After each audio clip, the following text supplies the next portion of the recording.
Hi friends, it's Julia. I'm here to share a layout that I created using my September 2019 Mini Kit Monday kit. Now this is a kit that I put together to play along with the Mini Kit Monday girls. And of course I didn't get it used in the month that I created it, obviously from 2019. So I um, have been playing with it off and on for the last year. And in in doing that, one of the months that the girls did the Mini Kit Monday kit layouts, the making their kit, they showed the process of making 4 mini kits to use throughout the month. And I don't remember what month it was, but it inspired me to pull this kit out and to do that with what the supplies that I had. So I pulled some papers together and I pulled titles together and put them on wax paper, which I hardly ever do, um, and some different embellishments and things that would go together to create layouts. And I had the photos, and like for this one, I had the that title that says Sisters. I had that in my kit, and so I knew I wanted to use it with this photos, and so I had put it with the paper and the photo, um, and stacked it inside the box.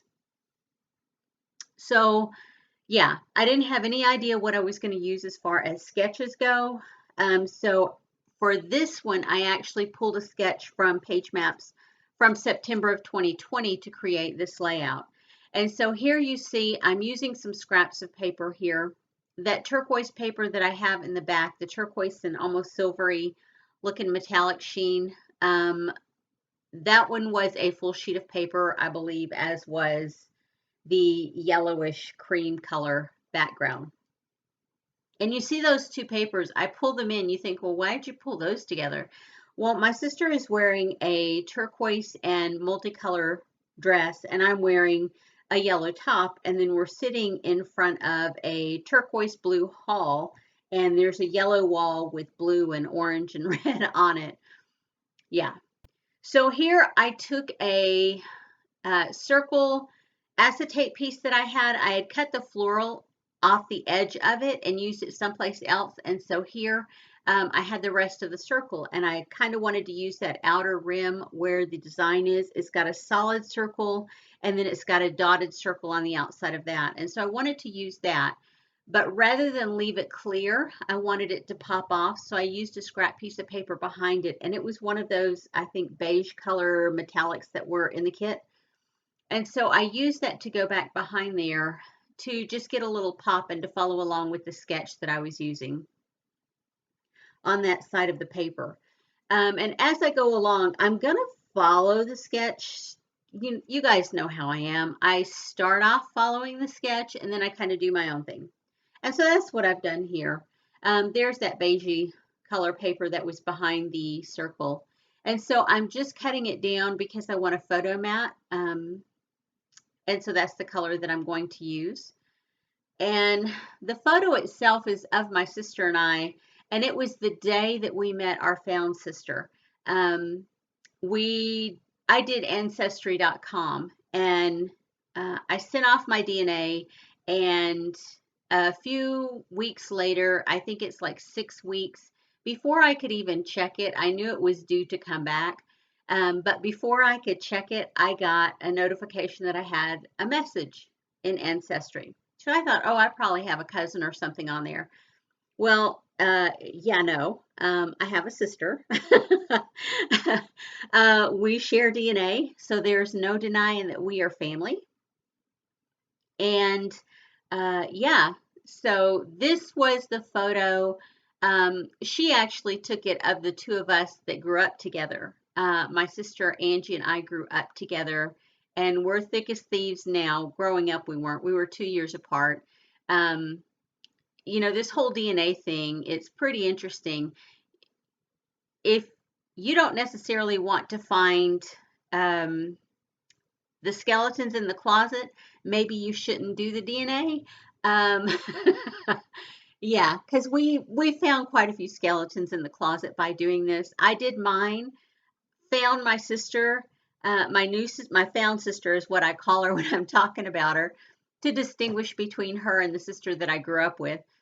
And so we found her, and then or I found her, and then my sister that I grew up with decided to do DNA as well, and she found some interesting things out on her own. So, yeah, if you don't want skeletons coming out of the closet, you should maybe not ever do DNA testing. But it was fun for us. You know, we were a bit surprised, but then it kind of wasn't a surprise. So, anywho, um, yeah. So we're very happy to have our found sister in our lives, that's for sure. And it's so funny because we all grew up in the same city together without ever knowing it. We were born and raised in Memphis, Tennessee, and so was our found sister. Um, yeah, interesting facts, right? So here I have that title, and it's an old My Mind's Eye.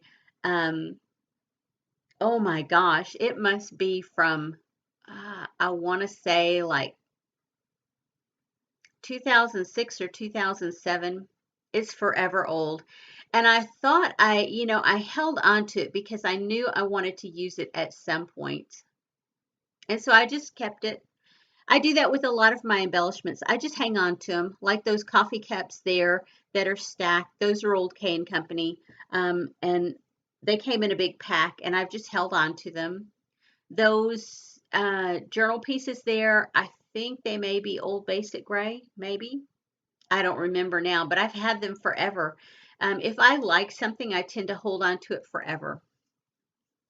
If I don't like it, I can part ways with it fairly easily. But this stuff, I loved it, so I held on to it. And then when I created this kit, it just worked perfectly with the papers that I had pulled in.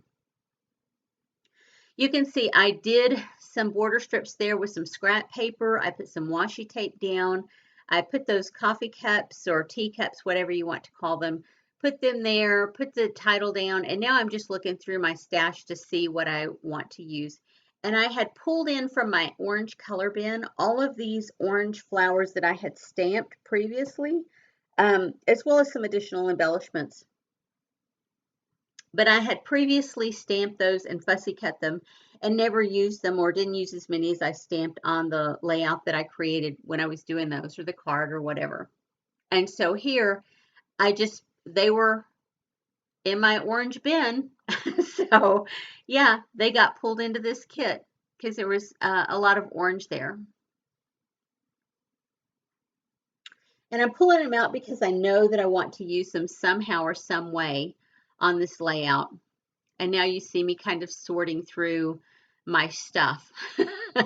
I cut part of that out because I get a little bit neurotic when I'm looking at different things, and I can't find exactly what I want.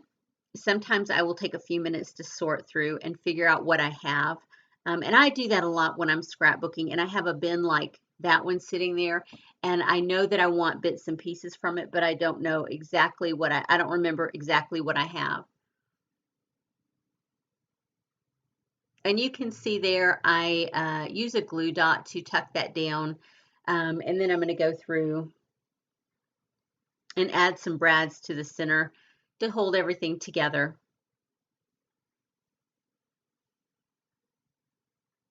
I love how this layout turned out. Um, Here it looks pretty plain and simple, but it's going to be kind of busy by the time I get done with it, which is okay because I like embellishments. Sometimes I like a minimal look, but most times I like an embellishment heavy look. And that's what you'll see here once I get to the end of it.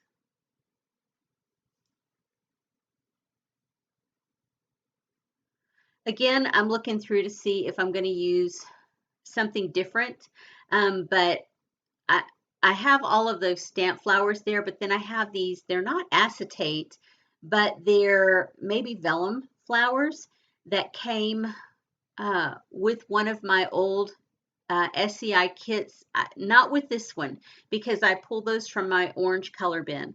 But when they're SCI, you know that they're going to match from collection to collection 9 times out of 10. It's kind of like um, Simple Stories, their collections match. Echo Park, their collections match. Not all of them, but they have a lot of the same color families in with the colors.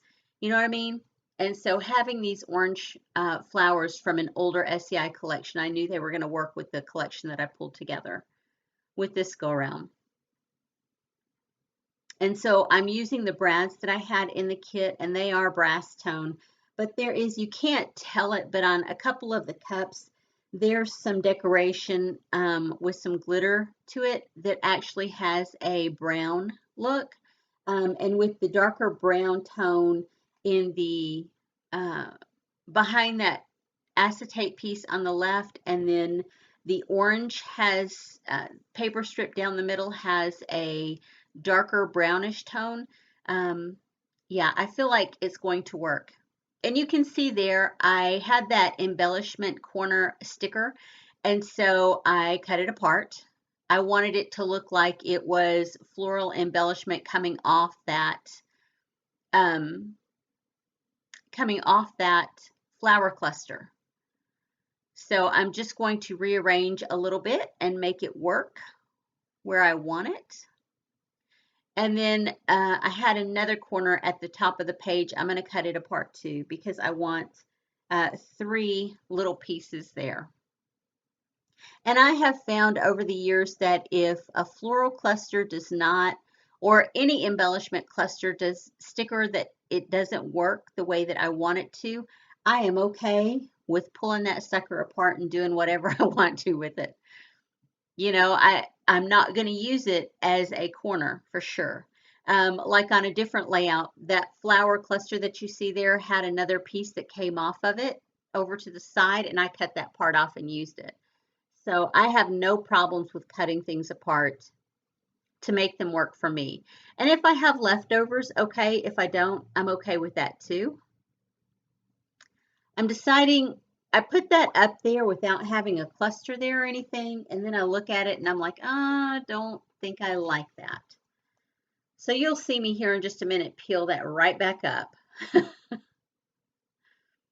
You know, I'm not opposed to doing that. If something works for you, okay. If it doesn't, okay too.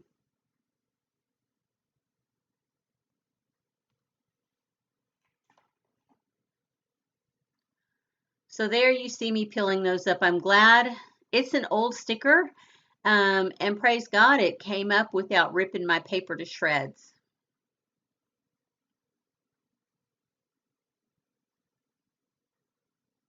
So there, I like that much better. It looks like a cluster coming out of that other flower cluster. And now you'll see I'm going to use quite a few of those little flowers that I had previously stamped and fussy cut, and I'm just going to lay them all around that cluster of flowers. And I'm going to add some on the other side too. And you're going to see I'm going to add another one in a different place. I feel like my embellishment clusters are heavy on the left and the right bottom, but I feel like there's just this huge, vast, empty space up at the top right. Excuse me. And so you'll see these final layouts. I missed putting all of the final touches down, but you'll see the flat back pearls and the jewels, everything, and some other additional flowers that I spaced out around the layout. And we're calling this one done. Another one done for this kit. I'm getting pretty close to the end here. And hopefully we'll have this kit finished off soon. Anyway, guys, thanks for sticking around and watching my video, and I will talk to you on the next one. Have a great day, everyone. Bye-bye.